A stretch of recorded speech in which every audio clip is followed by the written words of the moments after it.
connections. Enjoy stress-free stays with reliable Wi-Fi. Tonight, La Quinta, tomorrow you shine. Book direct at lq.com. ESPN Northwest Florida.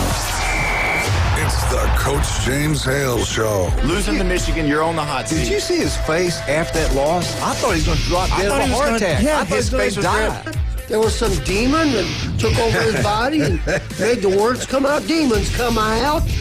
Your quarterback said that. On national TV. On national TV. Weekday morning 7 to 9. ESPN Northwest Florida. This is Joanna with your latest forecast on ESPN Northwest Florida this Tuesday. The remainder of the day, mostly sunshine and 84 with a moderate breeze out of the south-southwest at 14 miles per hour. Tonight, some clouds with lows around 78. Tomorrow, mixture of some sun and very light showers with a gentle breeze and a temperature near 83. Moving into Thursday, about the same with a high of 85 and partly sunny. This forecast is brought to you by Earthworks of Northwest Florida. Thank you for keeping that dial at ESPN Northwest Florida. Rely on it. MLB is incoming, and you won't miss a game. Introducing Scorpion TV. Over 5,000 live streaming channels. Catch every game of the season with over 100 sports networks, including ESPN, ESPN+, the NFL Network, and Red Zone. Even pay-per-view events. Watch 400 local network channels from Panama City and most major markets. Fox, ABC, CBS, and NBC. Just $45 a month with our promo code ESPNNW. Go to ESPNPC.com and click the Scorpion TV logo. Get ready for your next adventure and discover Kia at Bill Bird Kia today. Check out the 2025 SUV family. The road is yours. Take a test drive and see the all-new features that elevate any adventure. Now offering 1.9% APR up to 60 months on the purchase of a new 2025 Kia Sportage or a 2025 Kia Sorento. You'll get the perfect balance of comfort, safety, and technology. We'll treat you like family and give you the peace of mind that you can trust. Bill Bird Kia is the home of that 20-year, 200,000-mile warranty. Stop by and see us at 2435 East 15th Street or anytime at BillBirdKiaPanamaCity.com. See us today. Offer from Kia Finance America for the purchase of a new 2025 Kia Sportage and a 2025 Sorento with $1,748 per month per 1,000 financed in 60 months. Quantities limited. Cannot be combined with other finance offers not available on balloon financing. The 20-year, 200,000-mile warranty is a Bill Bird Kia warranty. See dealer for complete details. Offer for well-qualified buyers. Must take delivery from dealer stock through 6/2/25. Now, for a limited time, Krispy Kreme Donuts is offering the Krispy Kreme Pac-Man Collection. Featuring 3 new donuts and a custom Pac-Man game dozen box. Enjoy the Pac-Man Party Donuts, the Team Ghost Donut, and the Strawberry Power Berry Donut. Only at Krispy Kreme Donuts in front of HCA Hospital, 23rd Street, Panama City, and on the Ross Clark Circle in Dothan. Krispy Kreme Donuts since 1937. Krispy Kreme Donuts, where you get them hot. WGSX Lynn Haven, WVLQ Port St. Joe. Powered by Panama City Toyota. And that's out of the ballpark. ESPN Northwest Florida. Broadcasting from the CBC Construction Studios. Get ready. Deep center field and heading for the horizon. Sports Talk Radio will never be the same. Onion pickles, onions, pickles. The Afternoon Underdogs Way back and gone. on ESPN. Northwest Florida.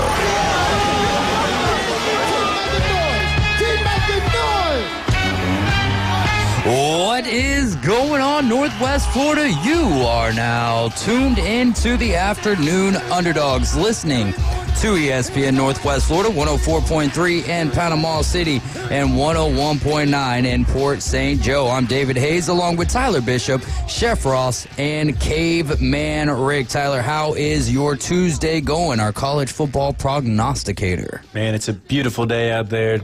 Enjoying life right now. Hey, there we go. Chef Ross, what's up, man? How's your Tuesday? It's a great day. Humidity's down.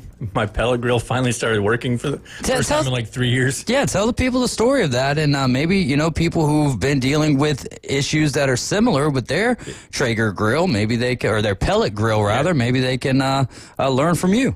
So, last few times I ran my pellet grill, the igniter wasn't lighting up the pellets, so I'd have to take everything apart, get my torch out, and light it that way. Once the fire went good, I could cook all day long. So I moved and just never really started using it, let it sit for like a year. And then today I went to clean it out and get all the old pellets out of it, and as I turned the as I turned it on, it lit up all on its own. Like neon lights. It was a very pleasant surprise because it saved me about $60 on an igniter. Hey, there you go, man. You can't buy those secondhand? I mean, we got a parts guy right back there. $60, man. Those things gone up in price. Like the ones for propane grills are pretty cheap. We used to use those things to make potato guns for the firing device. And can you give us a step-by-step process of that for the young ones who may be listening that want to make a potato gun? Allegedly, I believe they're illegal. Oh, our potato guns are I legal? don't know. Like, here's the thing, though, too. The fuel that we used to use, which, I mean, it's been years since I've been looking for it at the store, but hairspray, Aquanet Pink, that was, what you used. That was not hairspray. That was hair plaster. If you could, if it's still available, if it's still out there, I don't know. All right, so we're going generally here, federally speaking, potato guns, when used for recreational purposes, not as weapons. So, Tyler walks into the building. Who are you? Who goes there? Batoosh! And then, we turn Tyler into mashed potatoes. But they're generally legal under federal law. However, state and local laws can vary, with some areas prohibiting their use of requiring permits, especially for those using combustion, which would be... Now, I do know, too, sweet potatoes or yams. Yeah. Those are like the magnums or like the armor-piercing rounds, if you will. The hollow points. Because we did use that one time, and it went through aluminum siding on somebody's house. So that's how we found out about the sweet potatoes or the yams. Did that house have wheels? Was it no, it did not. It was an actual. It was a structure. It was a house on a golf course, no less. Wow, aluminum siding for a golf course house is. That's, I guess, the way to go. Is this a alleged story, or has the proper amount of time passed? Man, this was like when I was in high school, dude, 95. So man, we're talking years ago, dude. Statute of limitations. 30 years ago. Yes, we are good to go. We're the Afternoon Underdogs. This is ESPN Northwest Florida, 104.3 in Panama City, 101.9 in Port St. Joe. We're live and local from the CBC Construction Studios. Give CBC Construction a call at 850-747-3815, or you could visit their website at cbcconstruction.com for all your construction needs. And they're also looking for some employees, so you can fill out your application on their website, cbcconstruction.com. We are streaming live on Facebook, YouTube, and Twitch. You can like and share the Facebook feed and subscribe to our YouTube channel. You can also download the app and register for that. Just go to your Google Play or your Apple Store, type in 104.3 ESPN Northwest Florida. Atlanta Braves coverage starting tonight at 5:45. That is the first pitch time, which means that we will be going out today at 5:43. Spencer Strider is back for the Braves. He'll be going up against Mitchell Parker for the Nationals. Atlanta Braves baseball on ESPN Northwest Florida is sponsored locally by Bill Bird Kia, PCB Hobby, Panama City Toyota, Hewitt Tire and Auto, and Hometown Towing. We got a great show lined up for you this afternoon. We're going to be diving into some recruiting with Leanne Herring. She is the director of recruiting for therebelwalk.com. She also writes for Kentucky, where she is, I think she covers recruiting over there as well for UK Wildcats Wire, which is a part of USA Today. So we'll dive into recruiting, transfer portal, and find out about the future All-Americans. Leanne Herring, director of recruiting for the Rebel Walk. Then at 5 o'clock, we'll dive into Tuesday's Takes with Tyler's. There's not a lot of things to have takes about in the world of college football, is there? Sure ain't. There is not. So what do? We play Sports Jeopardy. We'll do that starting around 5 o'clock this afternoon, and we'll run until we get tired of it or finish it, and then we'll file into something else. I've got plenty of stuff for us to talk about today. I will also say that Caveman Rick, I made the executive decision. We're going to go in a merry-go-round of being Alex Trebek. So last week you were Caveman Drubeck. I haven't came up with a name for myself, but I'm going to host today. Then next week we'll have Tyler or Chef Ross host, and then the next week vice versa. And then we'll get as close as we possibly can until we get to start making our 2025 predictions for all of the college football conferences and a select few G5 or do we They're still G5 because it's the Yeah, group still of Power 4, five, group of right? five still, yeah. technically. So that's why I don't have the Pac-10 answers. stands, but- What's that? That's why I don't have the answers. That's why you I was kind of don't. wondering. I was like, I guess he's going to give them to me later, but okay. Yeah, no, I was back here studying the answers because I can't lose 2 weeks in a row. But I won't have the opportunity to win as we're going to be playing Sports Jeopardy today at 5 o'clock. Got a few good texts saying that they enjoyed that segment. I enjoyed Jeopardy, and as long as we're having fun and the listeners are enjoying it, then that is what we aim to do. Arnold, they were aiming to soar, and they came so close, but they fell against American Heritage 3-2 in extra innings. Eli Blair, apparently, according to Ryan Mulvey, only was able to face 2 batters before he dislocated his shoulder, which is not great news at the end of the baseball season, headed into your career as a Florida Gator. But, you know, it's just a dislocated shoulder. It's not like he's going to have Tommy John surgery or anything of that nature. So hopefully everything can be fixed without surgery. But Arnold, I hate it for those guys being able to meet Cooper Moss and Eli Blair, just great young men with a great head on their shoulders and great teammates, and I hate that they weren't able to get it done, but they will continue on their career unless they end up going to the MLB via the MLB draft. If they like where they're picked at, then hey, who knows what decision they'll end up making. As of now, it stands that they'll be heading to Florida next year, which Florida is getting ready to play a little SEC baseball. We've already had Alabama take down Missouri. They won 4-1. They'll move on to take on Tennessee tomorrow morning at, I believe, 9:30 in the morning. 9:30 in the morning for that game. Oklahoma dispatched of Kentucky 5-1. Oklahoma will take on Georgia tomorrow. Florida and South Carolina about to get underway. Winner of that game will take on Ole Miss tomorrow. And then later on this evening, it's Mississippi State and Texas A&M. And the winner of that series will take on Auburn. You've been watching any of the softball tournament? I have not. Did you hear about the number 1 seed, Texas A&M, the Aggies? Going down to Liberty. Yeah, actually. How about that? I'd read it somewhere, and then I was listening to the show yesterday when UNC Barnes were talking about a little bit about it, and yeah, it was good. It's like, as a I love it for Morgan. It's hilarious. Yeah, you know, like seeing that kind of history, like, you know, hearing about that kind of history for it being the first time ever done, where the number 1 seed went down to in the first round or something like that. Like, for basketball.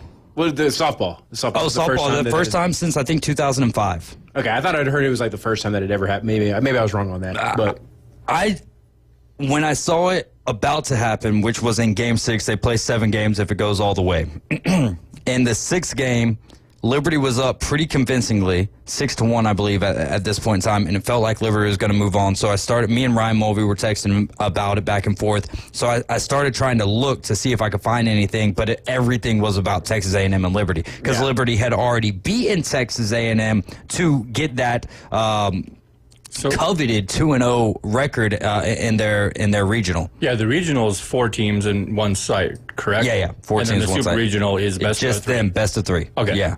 So it'll be Liberty and Oregon, not Texas A&M. But we'll talk more about the Aggies not only tomorrow with Morgan Hilliard, who's a big Texas A&M fan, but we'll have Sydney Fields on with us Thursday at 4:20. I've had to do a lot of mixing around due to people's schedules this week, so we'll actually have Alan Watson with us Thursday at 5 o'clock rather than 4:20. Sydney Fields will join us at 4:20 on Thursday. North Bay Haven continues their run. Their Final Four appearance will be tomorrow night, I believe, taking on Westminster Christian at 7 p.m. Let me check that. I'm saying tomorrow night, but I actually believe that might be tonight. So I'll get over there to Max Preps and check that out real quick, because don't want you guys to miss that. And that is tonight. Westminster taking on North Bay Haven tonight at 8 p.m. Westminster 27-1, and North Bay Haven is 24-3. 7 p.m. for that start time tonight. And Liberty County fell to Trenton 9-2. So a tough loss there, but kudos and congratulations to an amazing season there for you, Liberty County.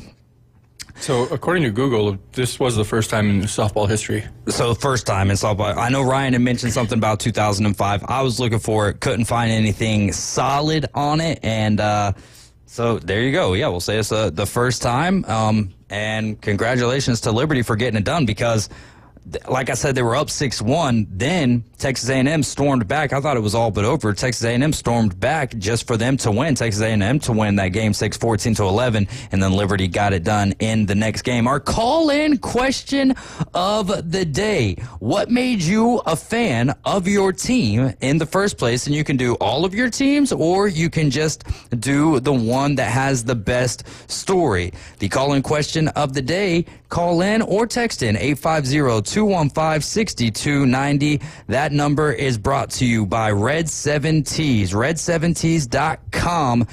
The brand that brands you. Give them a call at 850-612-7007, or you can go to their website, red7tees.com. Call-in question of the day: what made you a fan of your team in the first place? 850-215-6290. Let's go with you, Chef Ross. So what team is more interesting, or just go through the whole list? We've got about 8 minutes till we get on the line with Leanne Herring. All right. So I was a Packer fan because I grew up in Wisconsin, and my family's been Packer fans. And as I've grown into the traditions of what it means to be a Packer fan, I've fallen in love with all of it. The first and only city or team without an owner that's owned by the fans.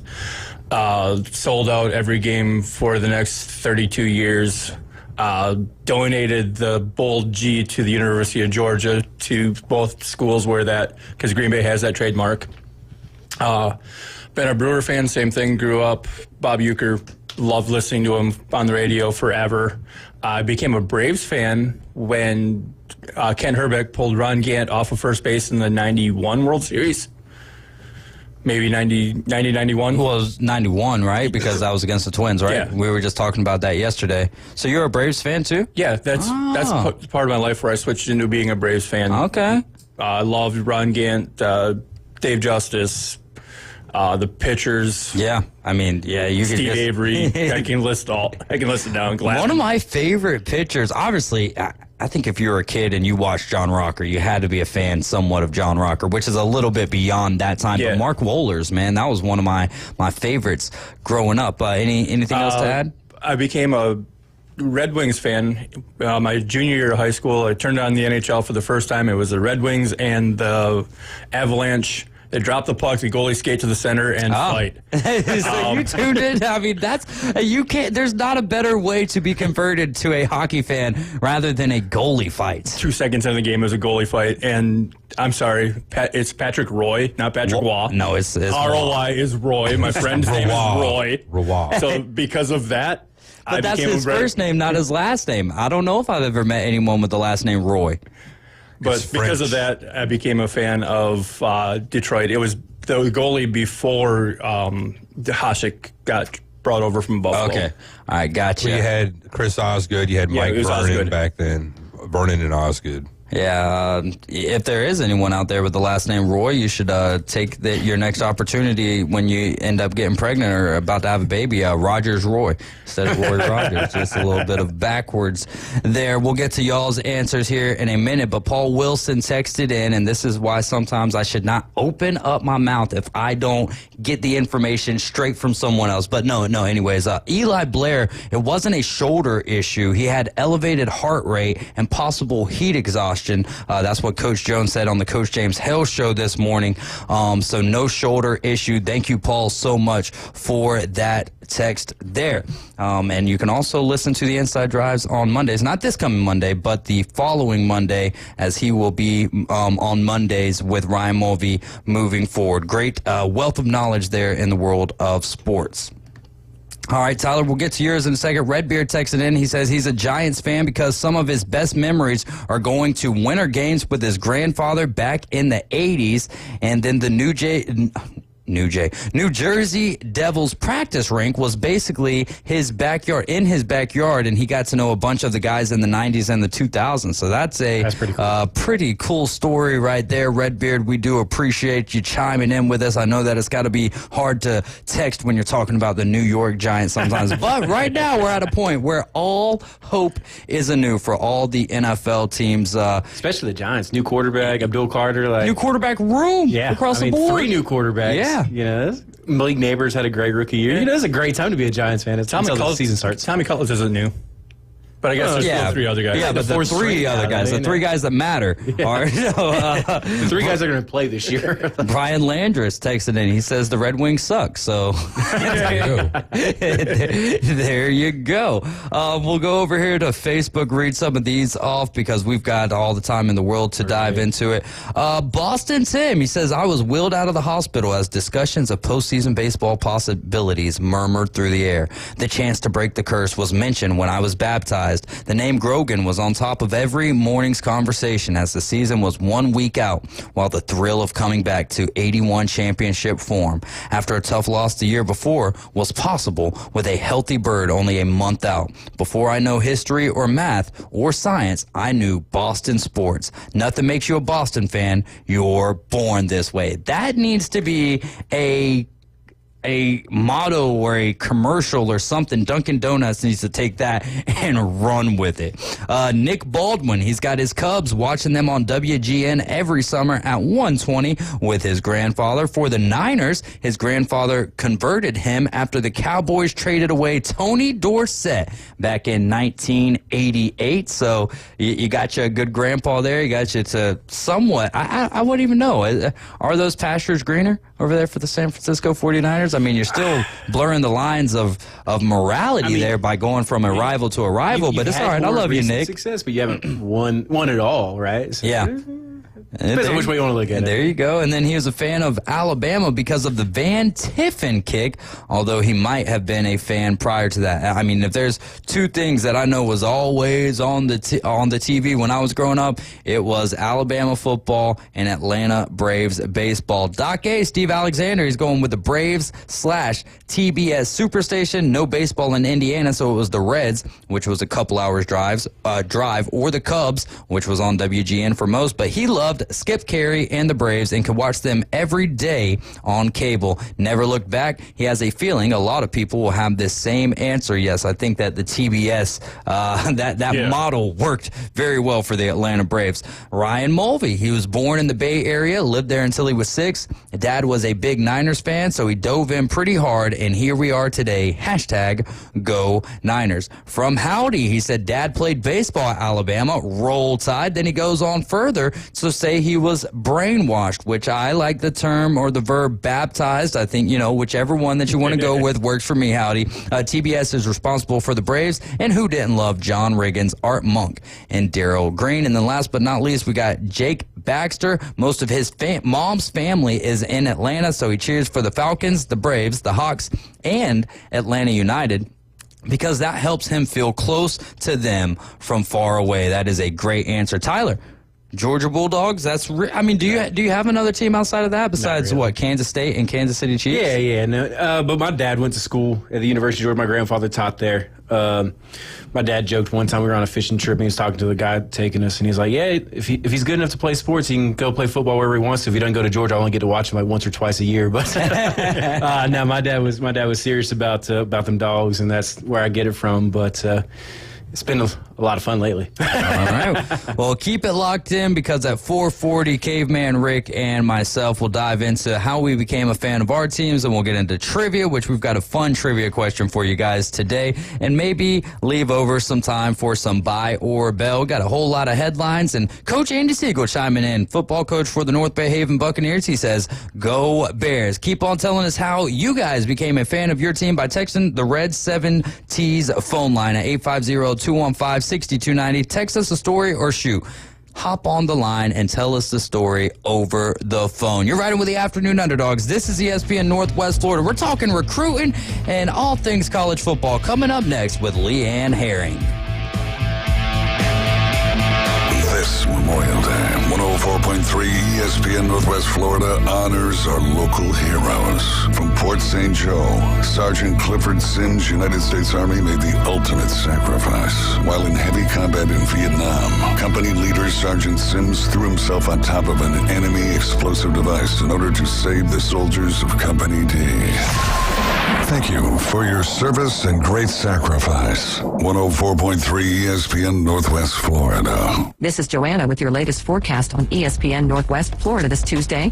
The remainder of the day, mostly sunshine and 84 with a moderate breeze out of the south-southwest at 14 miles per hour. Tonight, some clouds with lows around 78. Tomorrow, mixture of some sun and very light showers with a gentle breeze and a temperature near 83. Moving into Thursday, about the same with a high of 85 and partly sunny. This forecast is brought to you by Earthworks of Northwest Florida. Thank you for keeping that dial at ESPN Northwest Florida. Rely on it. When you bring your vehicle to Panama City Toyota for repairs or maintenance, you'll get the warmest welcome around. That's because we see service differently.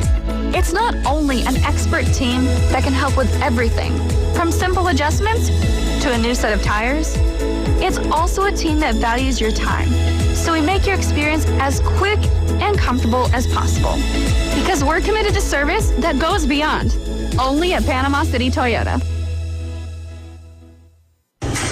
TK Vandy Roofing and General Contracting is a fifth-generation contracting company based right here out of Bay County. TK Vandy's expertise in commercial and residential roofing, as well as a design-build general contractor, set them aside as a versatile and fresh alternative to achieve your construction needs. Contact TK Vandy Roofing, 850-866-9908, or email support@tkvandy.com.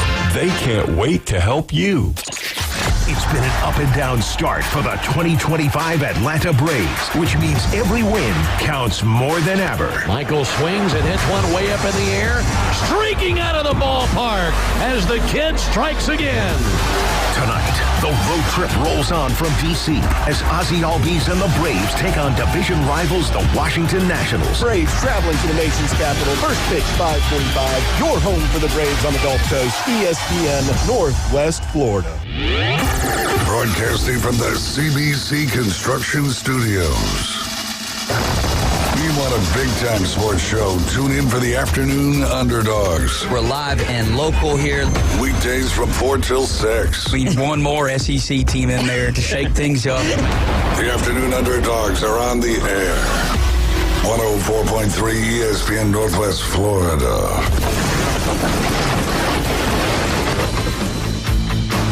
We are live and local from the CBC Construction Studios. Give them a call at 850-747-3815 or visit their website at cbcconstruction.com for all your construction needs. For the most reliable weather, it's 104.3 and 101.9 in Port St. Joe, or you can listen on the ESPN Northwest Florida app, available on iPhones and Android. Brought to you by Mid-South Lumber, Ellis Agency Insurance, and Earthworks of Northwest Florida.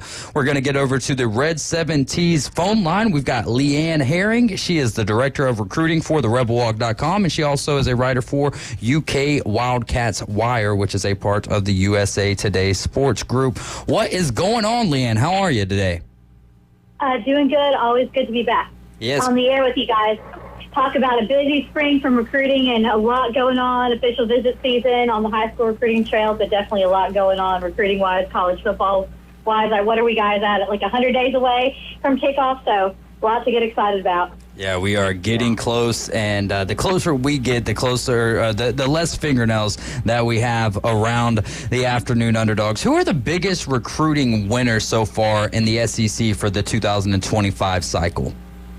Well, there's still a lot to go on. Right now, I think if we look at the spring transfer portal, if we just want to kind of focus on there, spring ball, we all know, looked a lot different. So I think the biggest thing this season as far as the spring was concerned is kind of using it as an evaluation tool from the coaches I talked with.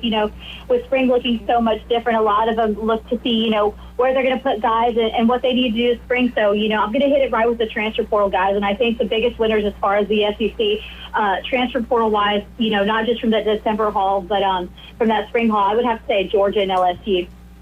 Georgia and LSU, so that's got to make one of our guys in here pretty happy. Tyler Bishop's a big Georgia Bulldog fan. Do you think LSU is going to be able to do anything with the recruits that they've really been amassing, but just struggled to get across the 8-win threshold? I think Brian Kelly, you can say what you want about his recruiting tactics and his approach, but I think LSU has really come, out of the gate running, not just in the transfer portal, with this big, huge haul class. I think one of the spotlights in the spring portal for LSU was landing, one of the key things in addressing for that LSU had to be that secondary. And I think getting A.J. Halsey out of Houston was a huge, huge win in the spring spring recruiting haul. But, you got to talk about what they're doing on the high school recruiting trail. I mean, they have Tristan Keys right now, the #1 wide receiver. Ole Miss and a lot of guys in the run-in trying to make a flip commitment, for the Hattiesburg native. But what they've done right now, you got, as far as the talent they're bringing in, there's a lot going on down in Baton Rouge that I'm hearing a lot of the young guys are really attracted to. So I think overall, LSU has done a good job trying to find that balance and that zen. I think it's kind of in that situation that there's just this urgency that they really got to build that roster, and I think they definitely addressed that need, not just through that December and spring transfer portal haul, but really what they were doing on the high school recruiting trail right now. I think they hold the most 5-stars in this 2026 class, guys.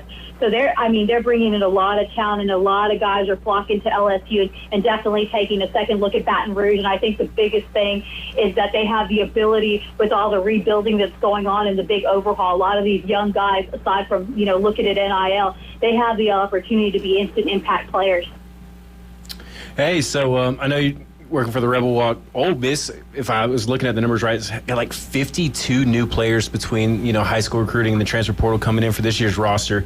I've been a pretty big Lane Kiffin fan. I love following him on Twitter. I love kind of what he does for the most part. But that just seems like crazy roster turnover for a single offseason, especially for an established coach. Like, what do you think as an Ole Miss fan? Like, what's the hardest part for them trying to get those 52 new faces to kind of become a team over one offseason?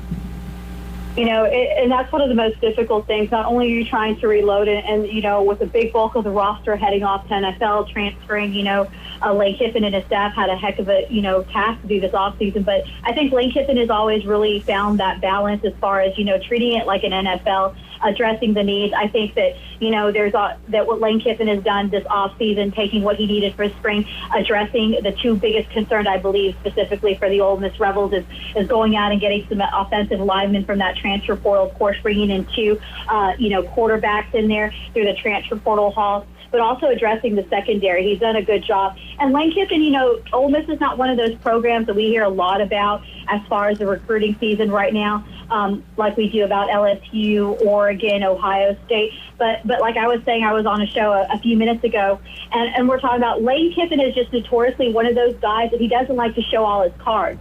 Because when he goes after somebody, he doesn't want he wants to go get him and bring him in there. And I think that, they're doing a really good job there down in Oxford. Lane Kiffin, just making moves in silence. But I think the biggest thing that Lane Kiffin always does so well along with his staff is filling immediate needs and not necessarily going for the high-priced kids that we're seeing on the high school recruiting trail or perhaps in the portal. There was a lot of guys, especially this portal haul guys, that Lane Kiffin was, extremely interested. But, the value with NIL and all that played a big factor. So Lane Kiffin has done a really good job, balancing, the NIL factor, but bringing in good talent that I think he knows is going to resonate. But, yeah, no easy task to be able to build a roster. But, a lot of people ask me, how do I think the Rebels are going to be?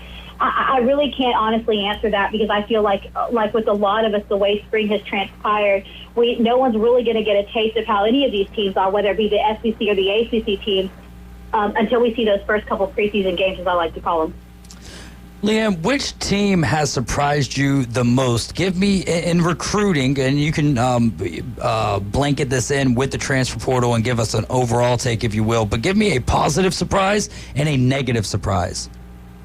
I think for me, let's venture a little bit. I know that we talk a lot about the SEC, and the SEC has done big things, but I think for me, I think the biggest surprise, if we're going to talk about just, what they're doing with NIL and what they're doing with the portal, has to be the Texas Tech Red Raiders. For me, they have just really been able to probably, I say, have the best haul overall in the transfer portal class and really match the NIL to bring in a lot of these top high school recruits. We know that, Coach McGuire down there did a huge haul in that December portal, bringing in some top transfer portal players and playmakers. Of course, we know that, he brought in that edge rusher, David Bailey, from the spring haul, but he also brought Romelio Height over at Georgia Tech, Anthony Holmes from Houston, Lee Hunter from, Central Florida right there. So again, and then being able to get the return of Micah Hudson, who was a former Texas Tech Red Raider and then went over briefly to Texas A&M.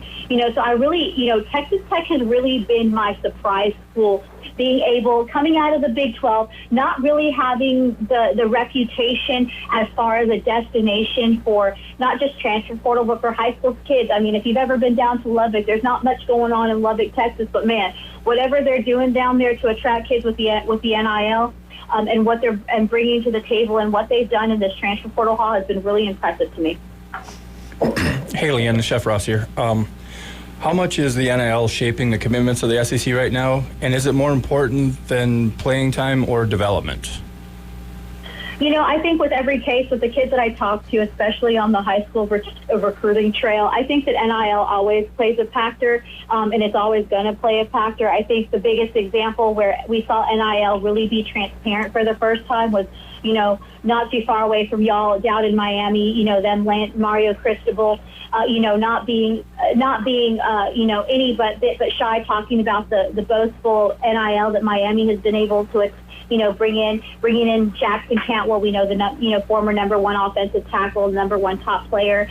You know, you couldn't make a call to his agency unless you're willing to put $2 million down on the table. So that's, you know, NIL is definitely playing a factor. To say that it's not, and kids are just simply going on the basis of development and everything. But yeah, NIL, not just as a transfer portal level, but, you know, for some of your high stakes player, your 5-star plus guys, and even some of your high 4-star players, NIL definitely is becoming more transparent, and I think a lot of kids are being more vocal. But I think it hasn't lost. I think there's still a lot of athletes out there, especially the ones that I talk to, guys, that, you know, really want to go to a place that they get the opportunity to be an instant impact player. Maybe not starting, but, you know, a lot of people asking me why some of these kids are going to some of the schools that you wouldn't typically see them at, like some of your high 4-star guys. And, you know, the number one thing they tell me is, like, they're not going to a saturated roster. They have the opportunity to be an instant impact player, to get film right away. Because, you know, down the road, they could very well decide that they're going to hit the portal.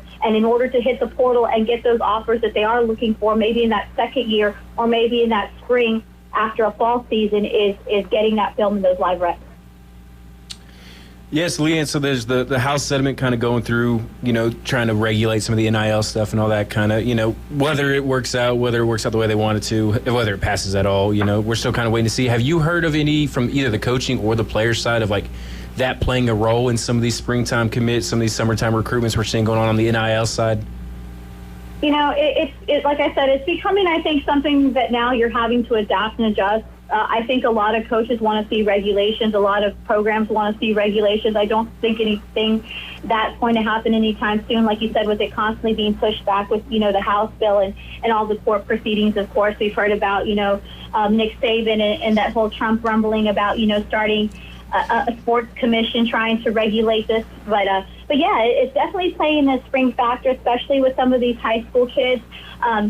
And I think what we're seeing a lot of is these kids are making verbal commits, but they're, you know, we're in the heart of official visit season. NIL is playing a matter into it. One of the biggest things that I've been hearing a lot about is agents roster shopping for, you know, not just transfer potential candidates that they're being represented, but also high school kids that are now represented, you know, by certain agents that, you know, trying to roster shop.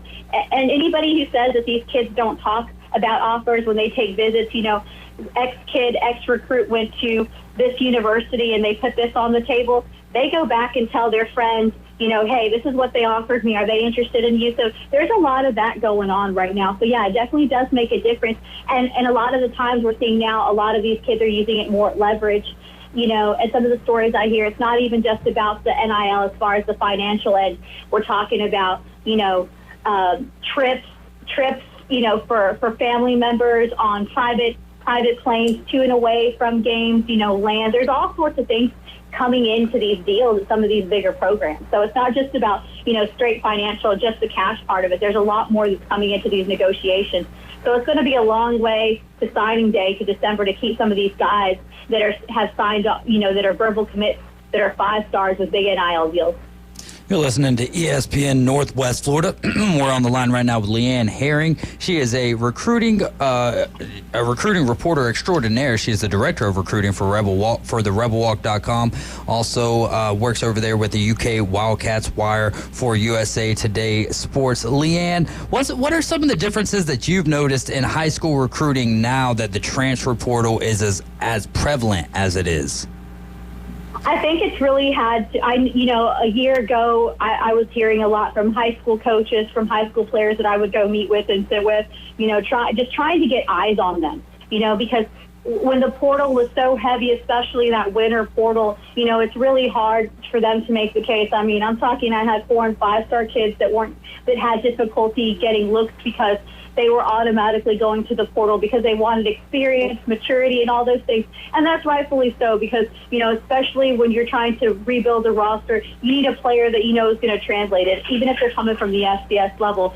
But I think on the upside of that, what I've really seen, especially this offseason in the spring, especially on the camp circuit, on the and the bigger national 7-on-7 circuits, is that it's really made these kids step up. And what we're really seeing a lot of, we always had multi-sport athletes, but a lot of these kids are really delving into multiple sports. The biggest thing I see, kids now doing aside from track is playing, basketball and also lacrosse to be able to up their skills. That way they become a stronger selling point and a stronger pitching point. And the emergence of two-way players. We talk a lot about Travis Hunter, but just in Texas alone, there's probably about 10 kids that I've seen that could be the next Travis Hunter as far as capitalizing being two-way players. So I think that it's really forced the high school kids and the high school coaches, not to sit around and pout, but to find a way to separate themselves and make themselves stand out. Speaking of that transfer portal, which teams do you think struggled in the portal and might feel that on the field in 2025? I really didn't focus on that. I really didn't focus on what teams struggled on the portal. I feel like overall the portal, at least for this spring haul, wasn't a huge upset. I think a lot of it was a lot of teams in general just looking to address needs. So again, I can't really talk on the teams that I don't feel were successful because I haven't really had the opportunity to see what they can do. Same things with the teams I mentioned, like LSU, Georgia, and even Texas that I found, utilize the portal. Texas Tech, of course. I think really we'll see where the teams stand, who really were the winners and losers as much as we want to do those, pre-game rankings until we actually see them play some downs of football. Leanne, I got kind of a hypothetical. To the best that you can answer from kind of your just interactions, but even from the player or coach's side, if there could be regulation on either, like if they could guarantee regulation this year on either NIL or the transfer portal, which do you think coaches or players even would prefer? I'm sure players probably don't want any regulation on NIL, but maybe more from the coach's side, do you think they'd rather have an immediate regulation on the portal or NIL? I think they would have an immediate regulation on the portal because I think, honestly, that is a quicker fix than trying to navigate the regulation right now with the NIL because there's just so many facets right now, so many gray areas. We talk about one of the big, and I think that the portal is definitely an easier fix.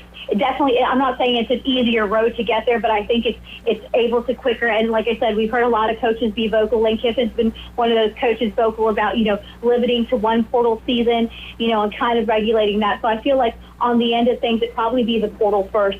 I just think that NIL right now is still like the wild, wild west, even though we've had it intact.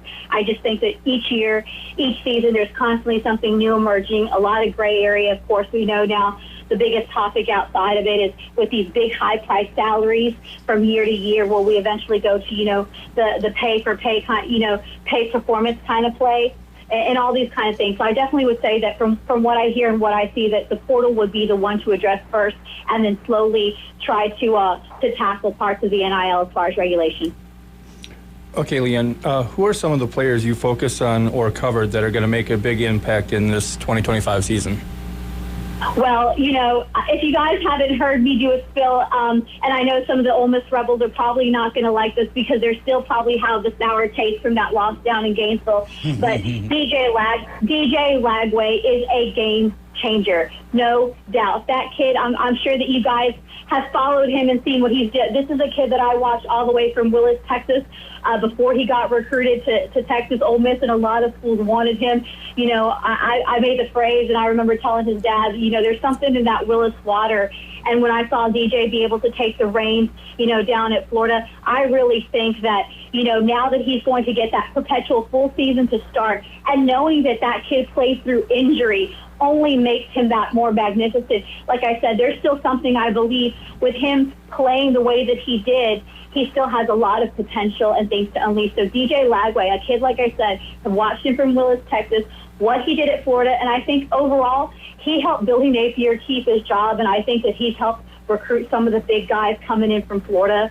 I think Florida's going to be one of those teams to watch as far as, attracting high school recruits. I was talking about, two guys that I think coming out of Texas that DJ Lagway would welcome, and two recruits that, that are still on the board. Would have to be Felix Ojo. We know that he was down there this week and had a really good time down in Gainesville. Of course, we know he's the number one OT out of, right here in Texas in Lake Ridge. I think that he would make an interesting, push down there. But again, DJ Lagway, hands down, has to be my guy outside of the Ole Miss Rebels that I think is going to make waves and definitely going to be one to watch. Yeah, well, you said a lot of true things here on the show today, but the truest thing that you've said is DJ Lagway saving Billy Napier's job. Basically, DJ saved Billy Napier's job twice, right? Once when he recruited him, and then once when he finally got him in the game due to the Graham Mertz injury last year. But no, definitely looking forward to DJ Lagway and him being the starter full-time for the Florida Gators next year. Leanne, give us an update on the future All-Americans. We are in the heart of it. Summer is almost emerging. My oldest, he's out of his private school. My others are in private school, but they don't get out till next week. Taking a little break and then getting ready to get into summer cheerleading and lacrosse. We have tournament season, select season. Then, of course, I get back on the road for recruiting season, camp season, and all that good stuff. So, we're just a little bit of rest before another storm of a summer of lacrosse and cheerleading and recruiting. Lacrosse is already a very popular sport. I think it continues to grow in popularity. When do you foresee that sport taking over maybe a baseball or maybe basketball? Going to school up in the East Coast, that's really where I had always known about lacrosse, but when I went to college at Brown, that's really where I picked up a stick and learned how to play boys lacrosse down there. Of course, the East Coast has always been really prevalent, and a lot of those guys that play ball up there, are dual sport athletes like we are, down south with football and baseball. Those kids play lacrosse and football. It's already becoming prevalent. I know a lot of my Georgia kids that play football, they pick up a stick. So I think, with the PLL and what they've done, and I just think that now that, and it's even, reaching other places, Midwest, we know Ohio State, those places always have had really good lacrosse programs, Duke, UNC. So, I think that's one of the sports I always tell coaches, you're looking for new places to recruit, go recruit a lacrosse field. That's a sport that not only, incorporates speed, footwork, skill. Those are, if you're looking for a kid that you want to be a future corner or a DB, go recruit a lacrosse field, because I'm telling you, the separation, their footwork, their speed, it's undeniable. And toughness has to come along with that as well. We had Steve Barnes with us yesterday, also with the RebelWalk.com, and he asked, he gave us, that was one of the questions that he had us, that he wanted us to ask you, was an update on the future All-Americans, but also your experience, which I believe the first time we had you on, we talked a little bit about this, but you were at the Kentucky Derby. I'm not sure entirely when, but you were Miss Kentucky at the Kentucky Derby. Tell us a little bit about that experience, and then tell us why you think the Kentucky Derby is better than the Preakness and the Belmont. Well, I love, Kentucky. Things came full circle. Like you mentioned, I'm back on the Kentucky beat writing for the UK Wildcat Wire. Kentucky was actually my first sports beat. I started off covering Kentucky basketball and UK football when Joker Phillips was there. So you can definitely imagine the evolution it's made. But there's really no place like it. If I didn't live in Oxford or outside Texas, I'd probably move back to Lexington. I spent a lot of time there, not just on Churchill Downs, but, enjoying all the races. The Derby is just one of those things that you want to experience at any level, and I just think now, do I think it's better than the Preakness or Belmont? No, I actually have had the opportunity to go to Preakness and Belmont.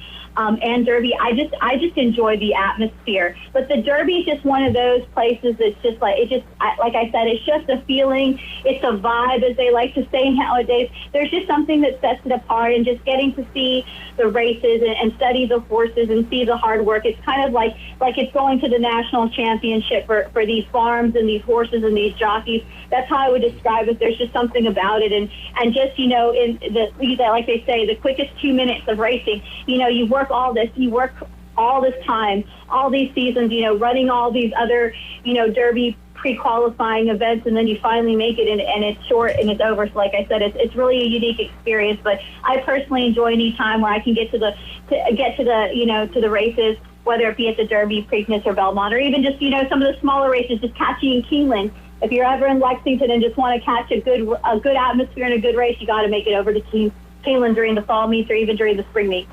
So I thought it'd be the Mint Juleps that made the Kentucky Derby better than the Preakness and Belmont. They are pretty good if you do have a good Derby, like I said. But Derby's just a different kind of experience. But like I said, I enjoy all of them. But yeah, no, the Derby will always have a special place in my heart. And the state of Kentucky itself, like I said, being back on the beat has been amazing. So most of the time, I don't cover Kentucky football. Most of the time, I'm watching basketball and getting back into college hoops. So that's a little bit of a new twist for me, but I enjoy it nonetheless. Oh, that's got to be difficult, right? Getting you're deep into the college football season, and getting ready for the conference championships and everything, and then here you go. You got to make the transition and try to balance college basketball and college football at the same time. How difficult is it to switch those hats on and off? It is. It's a little something. I still stay pretty knee-deep in football until the end of it, but on the recruiting side of it, as far as basketball, that has been the new change. All day Monday, of course, we know with high school basketball, hoops, it's a lot different, more fast-paced. So, a lot of our potential Kentucky targets are making their circuit on the EYBL for Nike, or they're at the Under Armour. And, of course, Adidas just have their big regional down in Council Bluffs. So I'm trying to watch all our top targets break down film. And, of course, when you're watching film from football versus basketball at the high school level, definitely a different pace. So for me, it's like having to kind of, see, just kind of turn off and on what I would look for in a football person versus, a basketball person. The other day I had a kid that we're actually recruiting who's not only a star in football, is also a star in basketball. So, and it's really interesting to see when you get those players. Like I said, it's really the comeback as far as the high school circuit, guys, the comeback of those multi-sport athletes with those two-way players, because you just see why they become so dynamic and are separating themselves, because what they do in basketball really does translate and makes and separates them, in so many ways on the football field and vice versa. That is awesome stuff right there, Leanne. Thank you so much for your time as the Rebel Walk pinned you up back in October of 2020. A beauty and a sports beast. You are great at what you do. We appreciate your time, and enjoy enjoy what it is that you enjoy now until we are in the college football season. But you got a lot of work ahead of you, I'm sure. Yeah, and once again, thank you guys for having me on. I know that we talked about it real quick. Just a player that I want everybody watching the 2027 class out of Langham Creek, 4-star edge, Ezekiel Anglais, his dad, NFL offensive tackle. Mom was a track star, but this is a kid. I know we didn't have a lot of time to go in, but really dynamic, versatile defensive lineman. UNC just came with the offer. I expect at the Florida Gators and some other schools. So like I said, some of those Florida fans out there get to know that name, because I'm sure that Florida's coming in a lot of SEC schools. So just wanted to give a shout out to a rising young talent out of Langham Creek and Ezekiel Anglais.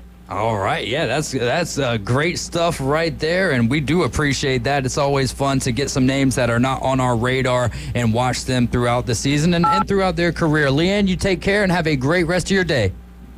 Thank you for having me on. Y'all too. That is Leanne Herring. She is the director of recruiting for therebelwalk.com, also a writer for UK Wildcat Wire, part of the USA Today Sports Group. You're riding with the Afternoon Underdogs. This is ESPN Northwest Florida. That was Leanne Herring on the Red 7T's phone line. And our question for today, what made you a fan of your team in the first place? Text that answer into 850-215-6290. We'll be right back. ESPN Northwest Florida. The Afternoon Underdogs. That the home run leader and hit leader of all time in the MLB are both kept out of the Hall of Fame because of really egregious lapses in character. Put them in the museum part of the Hall of Fame, sure, but a plaque glorifies them. I don't want to see Pete Rose in the Hall of Fame. That's my take on it. 4 to 6 weekdays. 104.3 ESPN Northwest Florida. This is Joanna with your latest forecast on ESPN Northwest Florida this Tuesday. The remainder of the day, mostly sunshine and 84 with a moderate breeze out of the south-southwest at 14 miles per hour. Tonight, some clouds with lows around 78. Tomorrow, mixture of some sun and very light showers with a gentle breeze and a temperature near 83. Moving into Thursday, about the same with a high of 85 and partly sunny. This forecast is brought to you by Earthworks of Northwest Florida. Thank you for keeping that dial at ESPN Northwest Florida. Rely on it. Tired of flipping through channels and finding nothing good? Introducing Scorpion TV. Over 5,000 live streaming channels. Catch every game of the season with over 100 sports networks, including ESPN, ESPN Plus, the NFL Network, and Red Zone. Even pay-per-view events. Watch 400 local network channels from Panama City and most markets throughout the country. Fox, ABC, CBS, and NBC. It's more than sports. Scorpion TV offers premium movie channels like HBO, Cinemax, Stars, 200 plus entertainment and news networks, or watch thousands of movies on demand, all for just $45 a month when you use the ESPN NW promo code at checkout. Watch on up to 5 devices at the same time. Perfect for sharing with family and friends. Scorpion TV gives you everything you want for less. Cut the cord, not the fun. To score Scorpion TV, go to ESPNPC.com and click on the Scorpion TV logo. Don't forget our promo code ESPN NW. Now, we're live and local inside the CBC Construction Studios. It's real and it starts now. Back to the Afternoon Underdogs on the Sports Talk Monster. ESPN Northwest Florida. Welcome back here in the Doghouse, built by CBC Construction. You can also go to cbcconstruction.com or give them a call at 850-747-3815. I'm David Hayes along with Tyler Bishop, Chef Ross, and Caveman Rick. We've got the SEC tournament on here in the studio. South Carolina and Florida getting after it. South Carolina up 1-0. In the bottom of the first, there is 2 outs. A lazy, oh my goodness. It was a little infield fly, not an infield fly rule, but just a little blooper over there to the first baseman. Had his eye on the ball, had his glove up. Sunglasses, however, were on his cap, and the ball hit him either directly in the mouth, which we're watching the slow motion replay right now, mouth wide open, glove open, closes the glove a little bit earlier, goes right underneath it, and just kind of plops him there. I don't think it hit him in the face. No, hit him in the shoulder. Hit him in the shoulder. The sunglasses on top of his head did really good keeping the sun out of his eyes. Exactly. I mean, I do get it. Sometimes you have them up there because the sun's not interfering with you right then, but at the end of the day, you're playing in a day game, and you never know what's going to happen, and you can't take them off mid-play. The sad thing is, in the top of the first, South Carolina had the bases loaded with nobody out. Nobody out, and how did they, because this is where I wanted to stay, the only reason I started bringing this up, how did South Carolina get the game going? A leadoff bunt. How about that? Let's play some small ball, ladies and gentlemen. I love to see it. Again, our call-in question of the day is, who is or what made you a fan of your team in the first place? Brought to you by Red 7 Tees. Go to red7tees.com. They are the brand that brands you. Text in or call in your answer to 850-215-6290. Jack Patterson says Bobby Bowden is the reason that he's a Seminoles fan. I like that one. We've got Tim Pledger. He says after watching the Steelers beat the Cowboys in the 1976 Super Bowl, he forever became a lover of the steel curtain. Lynn Swann, Franco Harris, and anyone wearing the gold and black. We'll have to see how they do this year. Now, quarterbackless outside of what, Mason Rudolph, right? Basically quarterbackless right now. Yeah, essentially quarterbackless. And DK Metcalf is their addition. And we thought it was going to be a two-headed monster with him and George Pickens, but now George Pickens has formed a two-headed monster, a 1A, 1B monster with CeeDee Lamb and the Dallas Cowboys. So they still got Bobby Trees. Yeah, the Steelers do have Robert Woods over there. That is a good point. They've got who else? Calvin Austin, Calvin Austin, and then Pat Freiermuth. And Freiermuth, the tight end. No more Najee Harris. It's Jalen Warren. They did make a pretty good draft at running back, though, didn't they? I feel like they made it. Yeah, I think they did. And they got a quarterback late too, I think. Yeah, they took Will Howard out of Ohio State. Oh, okay. They got two guys. All right, I'll tell you. I'll play Will Howard, not off rip. If those are my two quarterbacks, I'm playing Mason Rudolph. If it's Mason Rudolph and Will Howard, but I'm playing that with the contingency, with the plan to have Will Howard, starting by week 10 or so. Maybe a little bit later than that if we're in playoff. If Mike Tomlin takes a team with Mason Rudolph and Will Howard to the playoffs, or forget the playoffs, 9 wins. You get 9. Someone needs to black magic. Like if They're that making happens, a table walk up the wall. Something happens, there's something going on there. No, I'm just saying that's insane. Sorry. I was going to say, like, if they're getting in a fight every game and Mason Rudolph swinging helmets, then maybe maybe 9 wins isn't that outlandish. Mason Rudolph is the one who gets hit with. His helmet was swung at him. He wasn't swinging it. Yeah, maybe Myles Garrett will just follow him around and start swinging Mason Rudolph's helmets at other people's. With the helmet on the the back windshield wiper. Yeah. With the player laying down, so it looked like the helmet was getting hit with him. It was awesome. Ooh, that was heinous. When you first said SUV, I was thinking of SVU. Oh. And that's why I said heinous there. Dum. NFL is going to. It's already time for us to go. So, Caveman Rick, when we get back, before we do Sports Jeopardy, we'll talk about our teams there. But hey, real quick here, the NFL is going to be okay in players. They're going to give the okay for it. It's official now. NFL players will be participating in the flag football for Olympics. How do we think Daryl Doucette feels about that? He was the quarterback who came out and said that they don't need NFL players for the flag football team. I mean, yeah, no, I mean, how could you not want? I mean, just from like a publicity thing, right? Like NFL players are bringing more eyeballs than Daryl Doucette. Like, I'm not saying he's not a great flag football player. That's cool and all. Like, and he may even be a better flag football player than some NFL players because just knows the game maybe a little bit better. But I mean, who are people going to watch? Are they going to tune in to watch Josh Allen or Daryl Doucette? It'd be interesting to see what level, what caliber of NFL player goes in place. All I'm saying is they better win gold or else, because if they don't, my goodness, dude. There better be one team on the platform. Because the U.S. better win gold, bronze, and silver. I'll treat them. Wright State Chris says, all of my favorite teams were because of my dad, Miami Hurricanes, Detroit Red Wings. Another one, as we heard earlier from someone, they said the Red Wings suck. Miami Dolphins, Detroit Lions, or there were because I moved to Atlanta when I was 3 and the Braves started their 90s run. Love hearing about how you guys became fans of your teams. You're riding with the Afternoon Underdogs. This is ESPN Northwest Florida. Our final hour of the day coming up next. Reminder, we're only going until 5:43 this afternoon. Keep it locked into the Afternoon Underdogs. This is ESPN Northwest Florida. ESPN Northwest Florida.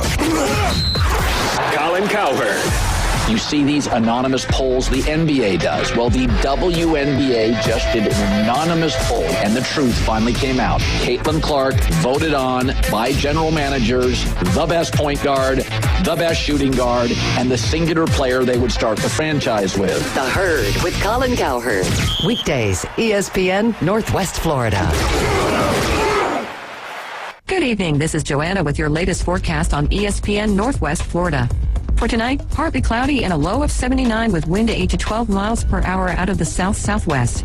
A possibility of thunderstorms and some sun tomorrow morning, a gentle breeze and quite warm near 84. Possible thunderstorms and some clouds and 85 in the afternoon and evening. 85 and some sun with a light breeze Thursday.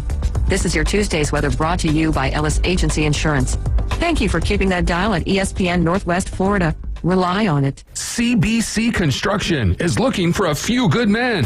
At CBC Construction, our greatest strength lies within our talented team. Join us and be a part of a dynamic company that values its people. We offer a tremendous opportunity to create a future for your family and the Florida Panhandle. CBC Construction is now hiring. Call us at 850-740-3815 or visit cbcconstruction.com to learn more. CBC Construction, be part of a winning team. team. Now in stock at Tommy Otto's. 2015 Jeep Grand Cherokee Altitude. Luxury at a value price. $13,995 or a 2017 Hyundai Santa Fe Sport with one owner. Sporty and affordable. $11,995 at Tommy Otto's. Buy here, pay here. Financing options available. Everyone is approved. Tommy Otto's, 2209 West 15th Street, Panama City. 850-960-8664. For the latest deals and specials, follow Tommy Otto's on Facebook. Add tag, tax, and title. WGSX Lynn Haven, WVLQ Port St. Joe. Powered by Panama City Toyota, ESPN Northwest Florida. It's been an up-and-down start for the 2025 Atlanta Braves, which means every win counts more than ever. Michael swings and hits one way up in the air, streaking out of the ballpark as the kid strikes again. Tonight, the road trip rolls on from D.C. as Ozzie Albies and the Braves take on division rivals, the Washington Nationals. Braves traveling to the nation's capital. First pitch, 5:45. Your home for the Braves on the Gulf Coast. ESPN Northwest Florida. You found us inside the CBC Construction Studios. From Tyndall Air Force Base to the Hathaway Bridge, we're live and local. It's the Afternoon Underdogs. 104.3 ESPN Northwest Florida. Hour number 2 of the Afternoon Underdogs. You're tuned into ESPN Northwest Florida, 104.3 in Panama City, 101.9 in Port St. Joe. I'm David Hayes, along with our college football prognosticator, Tyler Bishop. We've got Chef Ross. He is our resident chef, sports lover extraordinaire, and he will barbecue you with his sports takes. And then Caveman Rick back there just taking us back to the blast from the past and kicking babies along the way. Hopefully you guys are having a great afternoon. Thank you so much for listening. If you've stuck with us throughout the afternoon, our call-in question of the day brought to you by the Red 7 Tees phone line. You can go to red7tees.com is, how did you become a fan of your favorite team? Caveman Rick, tell us about your favorite teams and how you became a fan before we start playing a little Sports Jeopardy. All right, so when I was a kid, growing up, South Jersey, outside of Philadelphia, my grandfather was a big sports fan, listened to a lot of sports radio. It's kind of why I got into doing this, right, and being a fan here of the radio station. So he was into all the Philadelphia sports teams, Philadelphia Eagles, Philadelphia Phillies, Philadelphia 76ers. Not a big hockey fan. I kind of found that on my own, being a Flyers fan.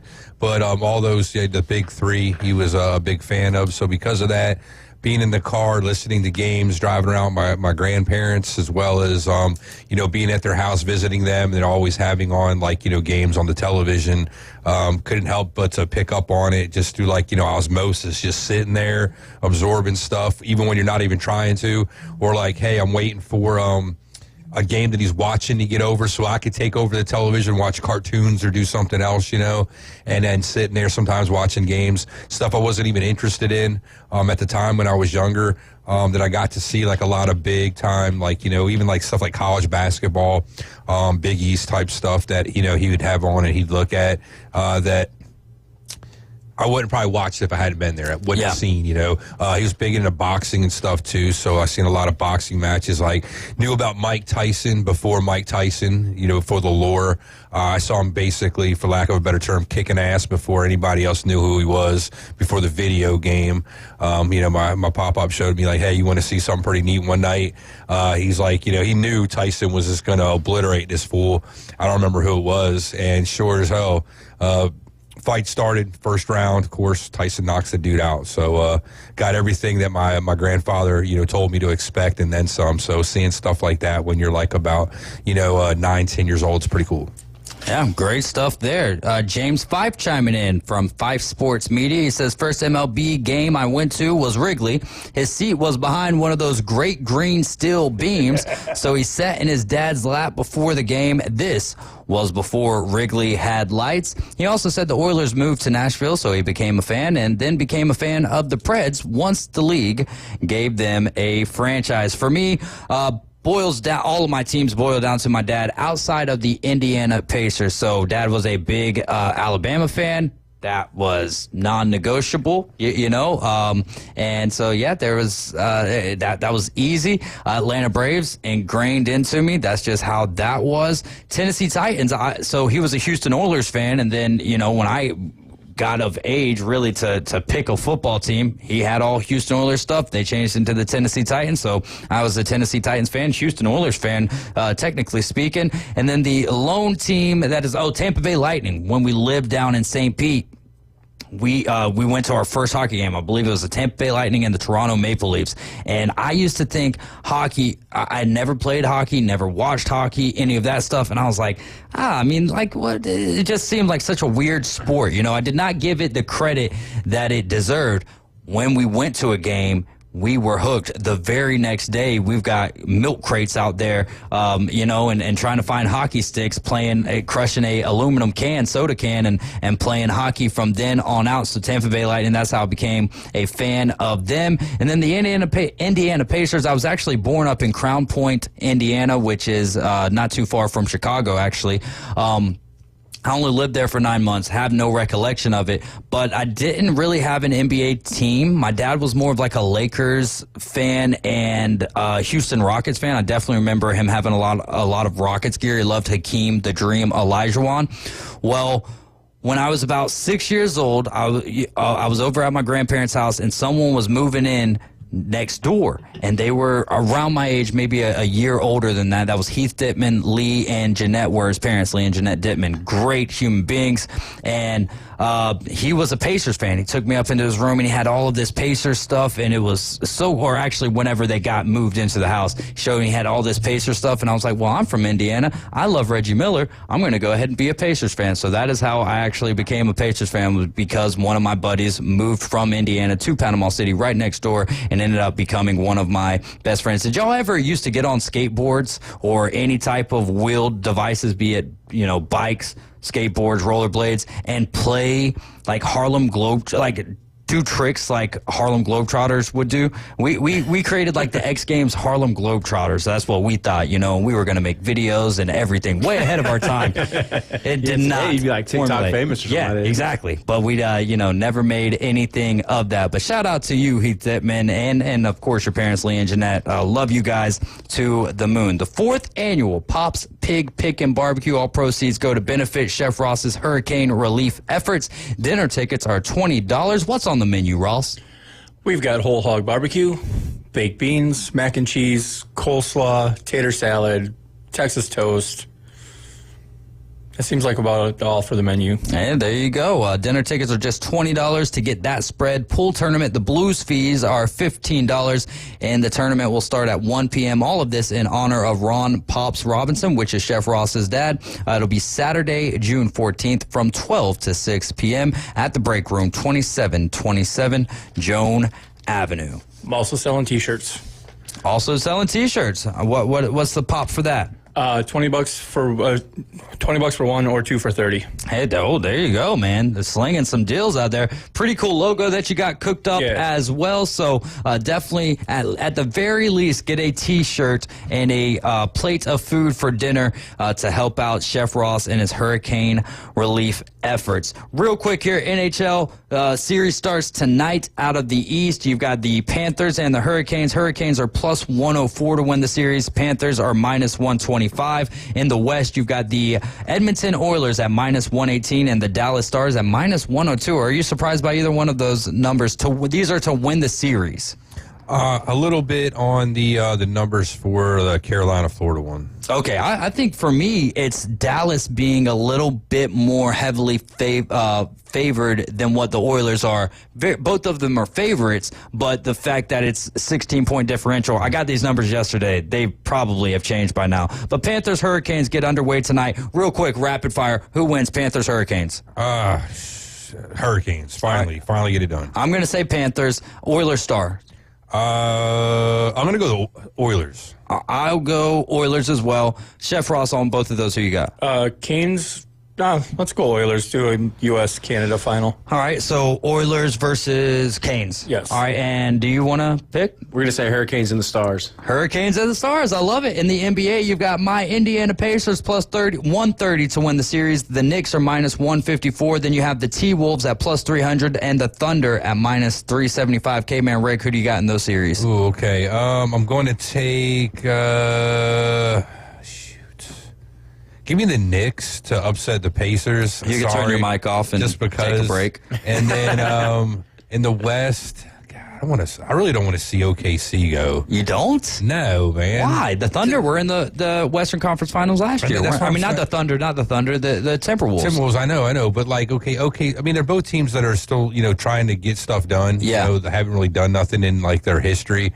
But yeah, I don't know, like, because OKC has just been like too good. So I want to see, Minnesota. I'd rather see Minnesota. Okay, I'll go Pacers and Thunder. I mean, that would be a heck of a series. As you know, Terry Ross is a huge Thunder fan. So I told him, I was like, and he's going to be headed up to North Carolina to be with his dad for a little bit, but I think he'll be back by the NBA Finals. If it's Pacers and Thunder, I'm moving mountains to watch every game of that series with him. So yeah, I'm going Pacers, Thunder. James is going with the Panthers and the Stars in the NHL, and then he's got the Timberwolves and the Pacers in the NBA. Who do you got? Taking the Timberwolves. I was going to say Timberwolves and Pacers, but no, James. No, my boy Anthony Edwards. I'm hoping to there you go. Some big things. I love watching that kid play. Hey, and that plus 300 looks like a good value as well. And then in the WNBA, the Fever and the Sky had a blowout of a game. What was that, Saturday afternoon? Was it Saturday or Sunday? Saturday. I think it was Sunday. And they averaged 2.7 million viewers, which is the best since 2000 for them in a regular season game.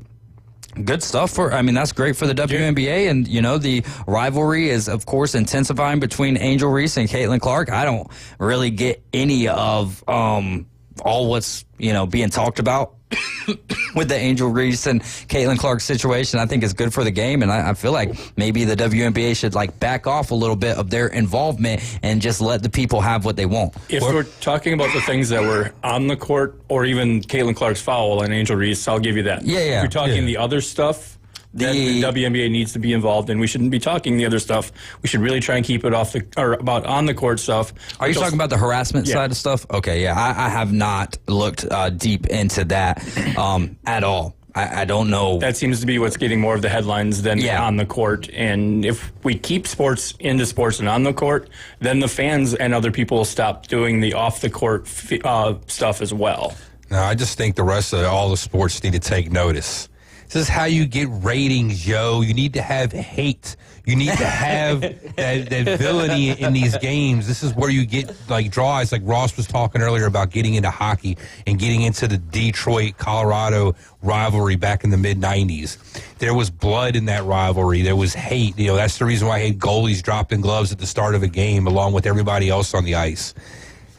You have that kind of stuff in series and in games, and you don't have everybody wanting to hug and be best buddies out there, you'll get a lot more viewership, you'll get a lot more excitement, and you'll get the fans what they want. But again, that was stuff happening on the playing surface that had to do everything with the game and not the off-the-field sort of harassment. The fan engagement. I mean, I see those things for me. And again, this answer is coming from I haven't really looked too deep into it because most of the time, this is about the extent of what we talk about the WNBA about on this show. Is what's the happening things, and then we'll get into the playoffs and everything. I'll say this. If the WNBA did hear a fan saying things that they ought not say, deal with that fan probably privately. Yes. Ban them, move on. If you have an issue, don't make this a bigger deal than let the focus be on Caitlin Clark and Angel Reese right here. And then also maybe pay for Angel Reese to get some layup lessons to where she makes them a little bit more than what she's missing just to get a little bit more rebounds there. But no, I think that this is good publicity for the WNBA, and I hate the fact that it is getting overlooked because of what some idiot in the crowd is saying. However, let's go to every other sport. If someone's saying something that they ought not be saying, are we hearing this stuff about it? Unless someone gets, removed from the field, No, not really. There's a lot of racist stuff being said in the stands still. I would imagine. I don't think racism's just gone away. You know, as much as people want to try to pretend like... It's not just being reserved for WNBA. Yeah, that's basically what I'm getting at. Yeah. And maybe because it's about women, too. So maybe it's a little bit more sensitive. It could be that especially if it was like a man saying it to a woman or something, too, then there's probably a little bit more there, too. A little more vitriol, you know. Because I think the first one that brought it out was Angel in her post-game. And, again, I'm just going by the few highlights I've seen and then listening to the morning shows on the mothership today. I think Angel was the first to bring it out, and then the WNBA says we're looking into it. And, if it happens to, like, Lamar Jackson, which I have a feeling he hears of a lot of things he shouldn't be hearing, but we're not hearing it from his mouth that the dude in the third row said this, that, and the other thing. Well, let's just keep it on the field here while we're at it. In the 2024 WNBA season, shout out to Boston Tim for sending this to me. Angel Reese of the Chicago Sky, I almost said White Sox there. Chicago Sky had the lowest field goal percentage on shots within 5 feet of the basket. Her shooting percentage from within 5 feet was 44.5%, which is significantly below the league average of 59.6%. And to that, we say, lower the goals. Jack Patterson says, I like when they fight in hockey, right? State Chris says, Claude Lemieux is a word I can't say. What he did to Chris Draper is unforgivable. Watch Darren McCarty fight Claude Lemieux when you get a chance. Watch the Claude Lemieux hit on Chris Draper. Yeah, like 60, I think it was like 60-some stitches Chris Draper got to the face when his face hit the dasher and he got hit by Claude Lemieux. That's what started it all. Yeah, that rivalry, pretty nasty. So Florida fans should be happy right now. They're up 3-1. There you go.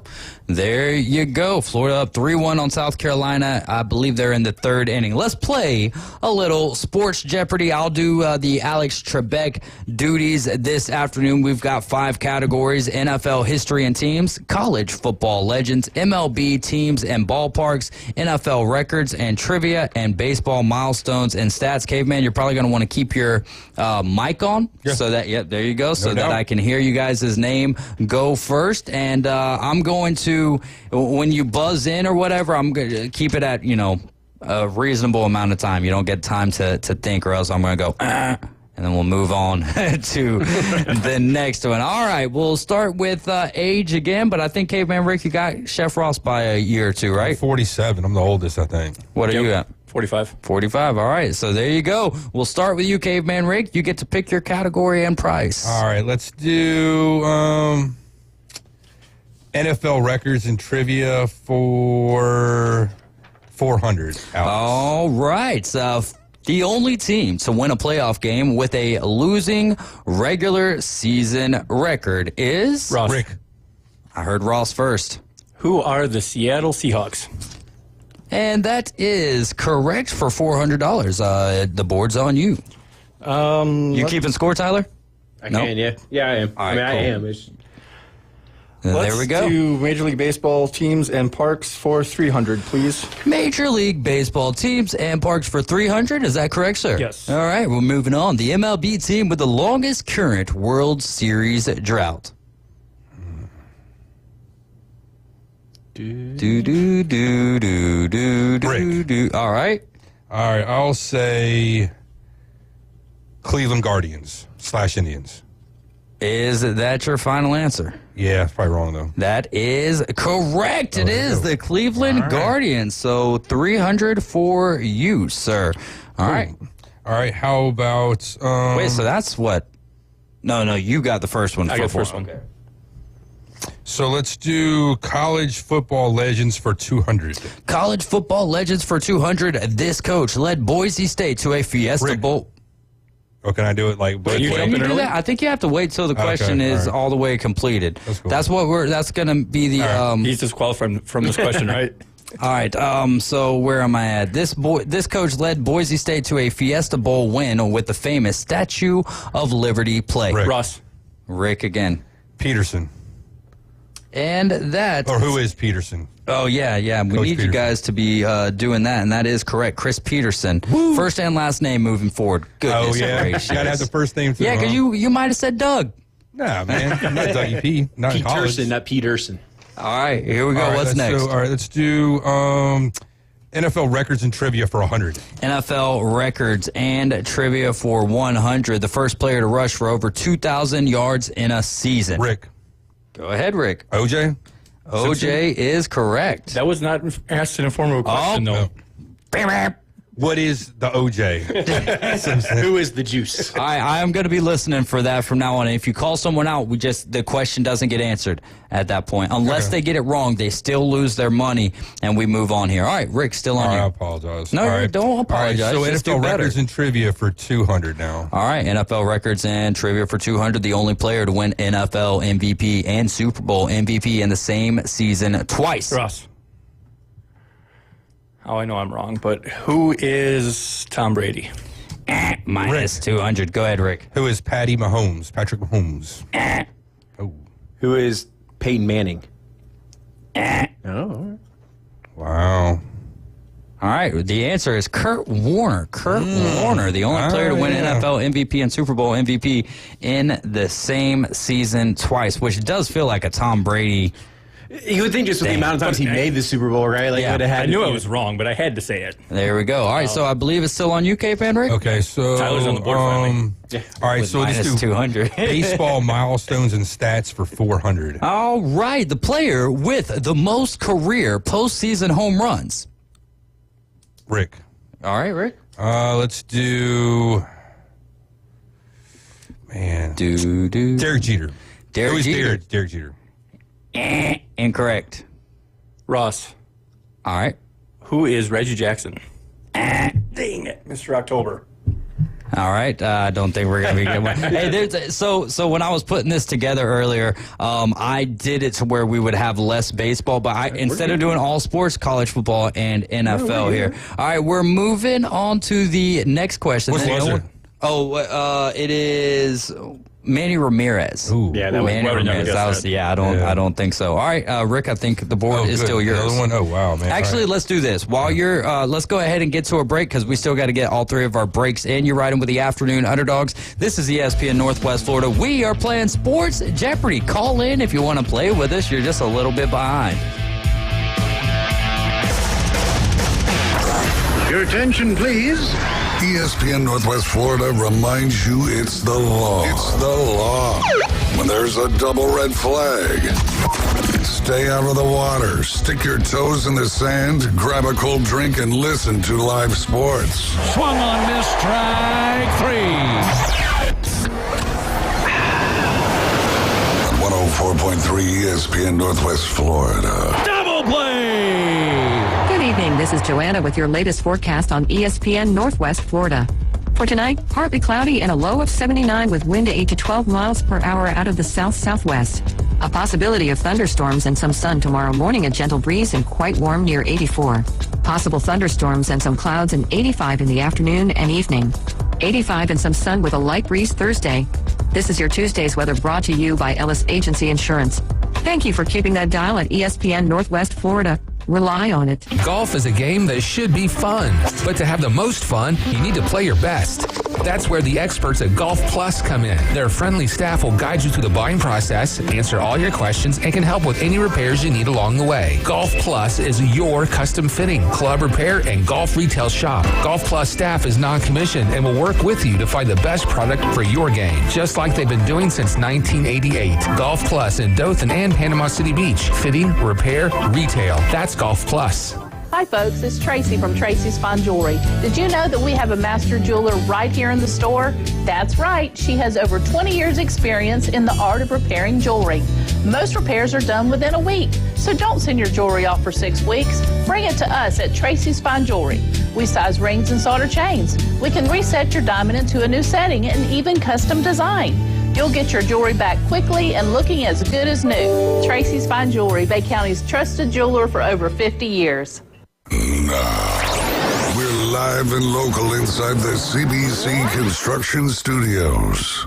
Hot takes, the latest trades, in-depth interviews. That is my reaction. We break it down for you right here. Very big springboard for the rest of my career. The Afternoon Underdogs. That's the problem right there. 104.3 ESPN Northwest Florida. We're are back. You're riding with the Afternoon Underdogs. Tuned into ESPN Northwest Florida, 104.3, Panama City, 101.9 in Port St. Joe. The Atlanta Braves taking on the Nationals tonight. First pitch at 5:45. Spencer Strider back on the bump for the Braves. Braves baseball on ESPN Northwest Florida is brought to you locally by Best Way Portable Buildings, Reliable Hydraulic Solutions, Mid-South Lumber, and Brock Pest Control. I'm David Hayes, along with Tyler Bishop, our college football prognosticator, Chef Ross, and Caveman Rick. You're listening to ESPN Northwest Florida, 104.3 Panama City, 101.9 in Port St. Joe. We left off playing a little Sports Jeopardy. And Tyler, what is our score coming out of the break? Well, we got a two-way tie for second place at minus 200 between Chef Ross and myself. And then we got Caveman Rick alone in first place at an even $0. Yeah. Let's go. Y'all are going to get the final Jeopardy and be able to wager nothing. Not owing anybody anything is better than owing. Hey, there you go.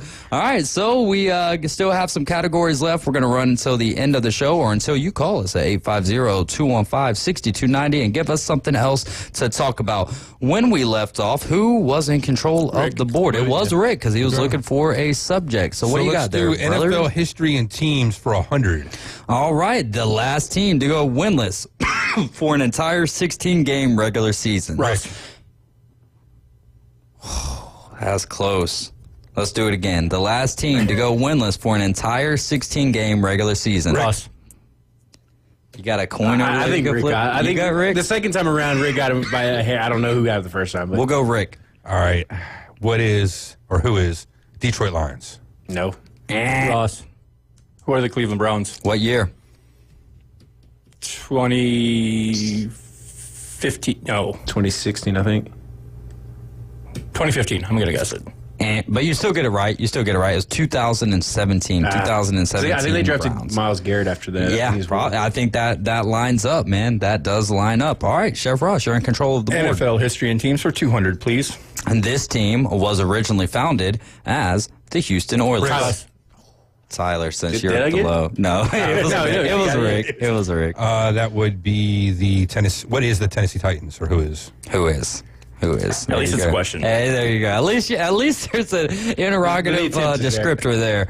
All right, you're still in control of the board, sir. So how about we'll do NFL history and teams for 300? All right. The only team to win a Super Bowl while hosting it in their home stadium. Rick. Go ahead, Rick. Tampa Bay Buccaneers. I'm buying buzzers, bro. I am buying buzzers. Go ahead. I mean, that's right. Well, hold on. 300, the only team, it is the Tampa Bay Buccaneers. But the Rams did it the year after that. Yes. But it's a flawed question. Yeah, it is a flawed question. Well, this is, I'm not going to say where I got it from, but I'm not going to sit here and tell you guys that I just created a whole bunch of questions like that. But yeah, Rick, you get partial credit there. So you're still in control of the board. All right, so let's do the same for 400. All right. The NFL team that has never hosted a conference championship game. Ross. Rick. Ross. Who are the Jacksonville Jaguars? Nope. Rick. Good. Who is the Houston Texans? But they've never hosted a conference championship game. But this is not the answer that we're looking for. When they had the Patriots on the ropes. Yeah, they have. Well, and then this team, the answer to this question has hosted an NFC championship game, and they just did it last year. Right? They were the number one seed? No. They were the number one seed. Oh, they didn't. That's right. So never mind. This team still hasn't then. It's Houston. Detroit Lions is who we have on the but Houston is right. Yeah, Houston is a right answer. I'm going to let you guys know, though, I'm not going to go through and check every one of these answers. That's trivia. I do that. The extent of what I proofread is for trivia. So here's what we're going to do. Each of you get 400. All right, we'll take that. There we go. We need to make this a little bit more competitive. All right, Rick, you're still in control of the board, my friend. Wow, man, I'm all out of control. All right, how about let's go for 500? This coach has the most career regular season wins in NFL history. Tyler. Who is Don Shula? Who is correct. Don Shula, Mr. Undefeated, Mr. Swimming with the Dolphins. Let's go. You're in control of the board. Tyler Bishop, it's on you. We'll go college football for 300. College football for 300. This SEC team went undefeated in 2004, but was left out of the BCS National Championship game. Rick? Is it Auburn? Hold on. I was over here sitting thinking, like, next time, I don't think I'm going to give you guys the questions. I'm just going to give you the category. Categories. Sure. Then we go like that. Okay, so NFL, or what are we at here? College football legends for 300. Right. It is Auburn. Yes, 100%. Ching. Correct there. Rick, it's your board. All right, let's see. We'll do college football legends for 400. All right, the only two-time Heisman Trophy winner. Tyler. Who is Archie Griffin? Yep. Who is Archie Griffin is correcto mundo. Tyler, the board is yours.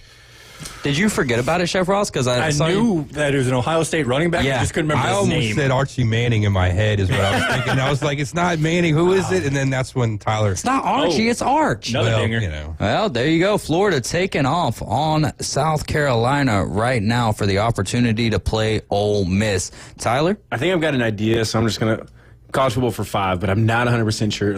Oh, this quarterback threw for 734 yards in a single game in 2014.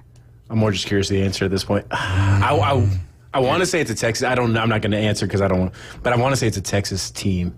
A Texas team. A team in Texas. Honestly, I'm reading the name right now, and QB, I'm blanking on it. I don't know who this is. Or I don't remember who it is. So are we all out of guesses? I was more just curious. Connor Holiday. Ooh, he did not go to Texas Tech, and that's what my guess would have been. And this is like H-A-L-L. I was going to say like Houston or... I was going to say like Houston. Like that would have been my guess is where he was, but...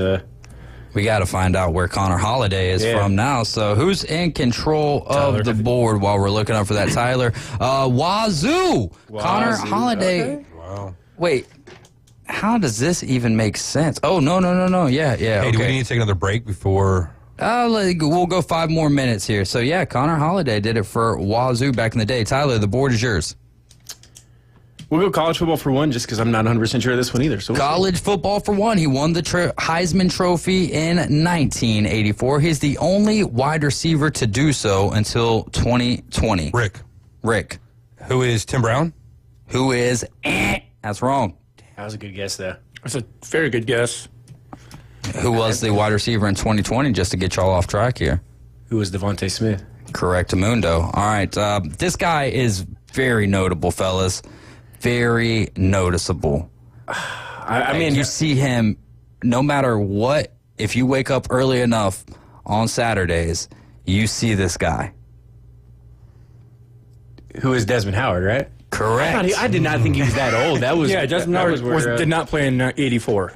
There's no way. Listen, maybe 94. Maybe 94. Listen. Yeah, no doubt, man. Maybe 94. Because he was on the same team with Green Bay as Reggie White. Yeah, he was. That's why the question. Y'all need to stop worrying so much about typos and stuff. My goodness, just answer the question. Well, that's what threw me off. If it was 94, I wouldn't have said Tim Brown. But he didn't win in 84. He was already, in 94, though, he was already on the Redskins. Right? Yeah, I believe it was 91. Let's see.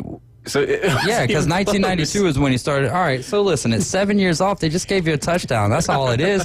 Come on, touchdown. That's why when I was reading the question, I was like, I have no idea. Like, I didn't think a wide receiver had won in the 80s. Like, that's why I was, all right, yeah, it makes me feel a little bit better. But. I'm sending all these questions to y'all ahead of time, and hey, listen, proofread these. All right, Tyler, board is yours, my friend.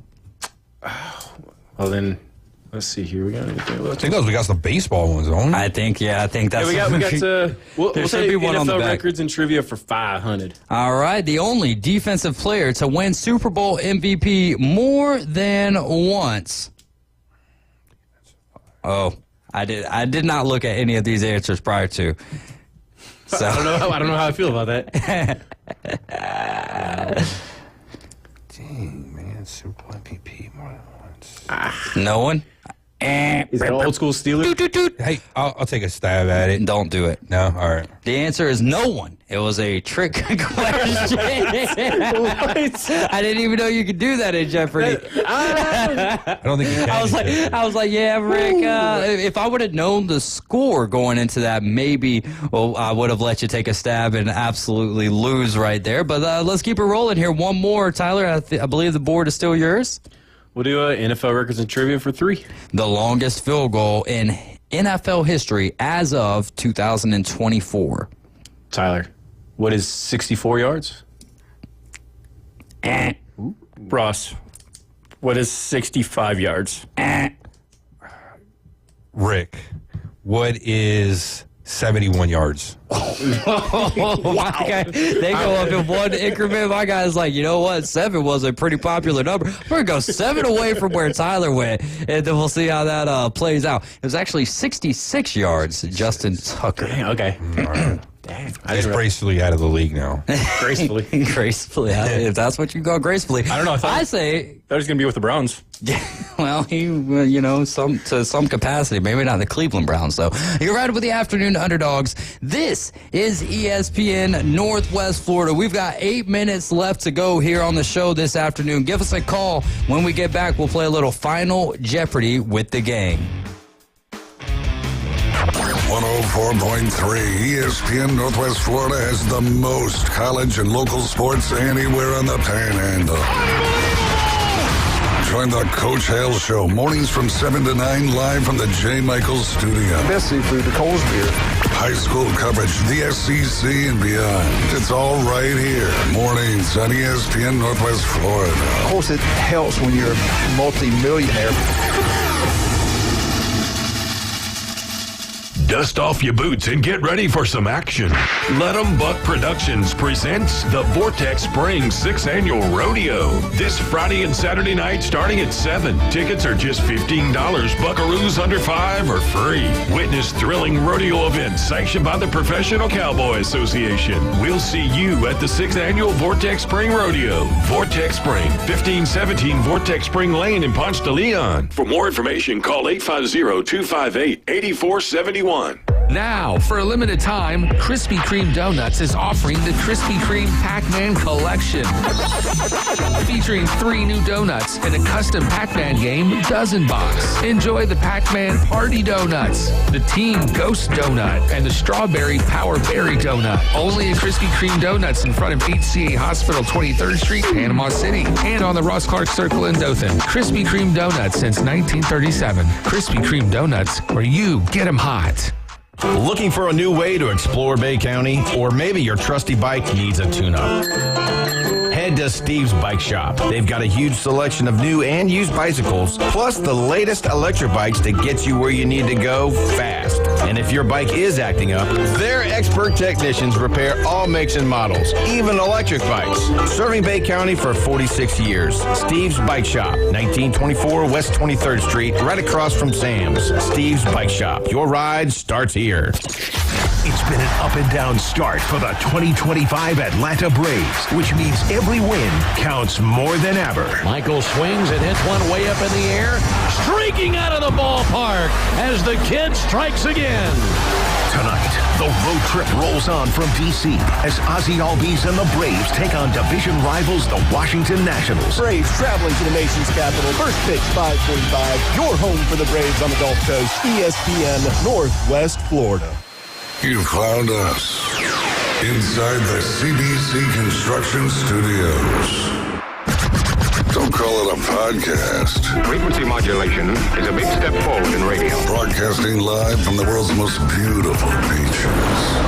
The Afternoon Underdogs on ESPN Northwest Florida.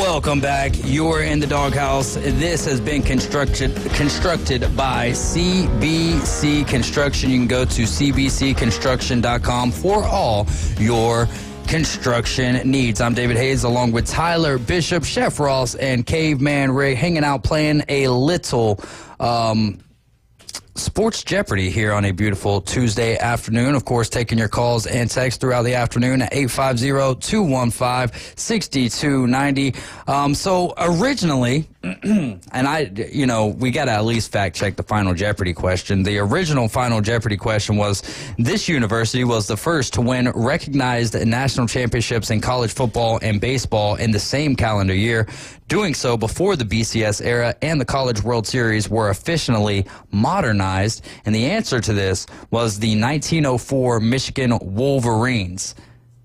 Wow. So there you have it. But I would have guessed Navy. Well, but then when I looked up, I would have guessed Yale. Who did it? It was giving me some crazy answers. So it gave me the Philadelphia Giants won the Society for American Baseball Research Championship against the Cuban X-Giants. Okay. It's important to note that this was a separate championship series, not the modern NCAA tournament. So you never know what you're going to get out of artificial intelligence these days. So we're trying to update it real quick, and we're going to go with this school. This should be easier. This school holds the record for the most recognized national championships in college football history. Now, the number that they're giving is not necessarily... maybe it is. With 13 claimed titles by the Associated Press or Coaches poll. This school holds the record for the most recognized national championships in college football history. 13 claimed titles by the Associated Press or Coaches poll. So you guys explain the other 5 that they claimed then, I guess. Yeah, no, those were earned. Earned, not claimed. Brother, my goodness, man. You give Georgia a little bit of, you give them an inch and they take a mile. My goodness. All right, so with that being said, put your wager down and write down on a piece of paper. We'll start with our current leader, which is Tyler Bishop. So, wait, no, we do the leader goes last, right? Leader goes last. Leader goes last. Caveman Rick, who do you got back there? And how much are you wagering? How much do I have? 900. 900. Probably plays a big role in this. Yeah, no doubt. I'm going to wager none of it. None of it. Wow. Because I don't know if I got the right answer. Oh, okay. All right. Well, who's your answer then? Michigan. Michigan is incorrect. So good job there. So you're still sitting at 900. Tyler Bishop, how much you wagering? Oh, wait, Chef Ross, you're wagering. I'm wagering all of my $0. Okay. And I just put Roll Tide. So who is Alabama? All right. That is correct. And Tyler Bishop? Who is Alabama? I mean, I knew who you were talking about before you answered. Well, that'll make Tyler our winner. Chef Ross won the first week, right? Or, no, I lost the Final Jeopardy. So it was Tyler. Tyler, 2-time champ. Chef Ross, that means you're hosting next week, and Tyler's going to go for the I'll be gone next week. Well, thanks for telling me now. I'm telling you now. Way to give us a 1 week notice. Yeah, now we're going to have to figure things out. Anyways. Take my victories and run into that. There we go. So if you'd like to fill in for Tyler next Tuesday, give us a text at 850-215-6290. That is really going to wrap it up for us this afternoon. We're going to get you over there to the Atlanta Braves. Spencer Strider is about to take the bump for the first time in a long time. 3-game series starting tonight with the Nationals. All 3 of those games will be played at 5:45. Our first pitch will be at 5:45. Florida Gators have a 5-1 lead over South Carolina right now. Y'all have a great day. Be safe out there. And just remember the most important thing, Jesus loves you, and so do I.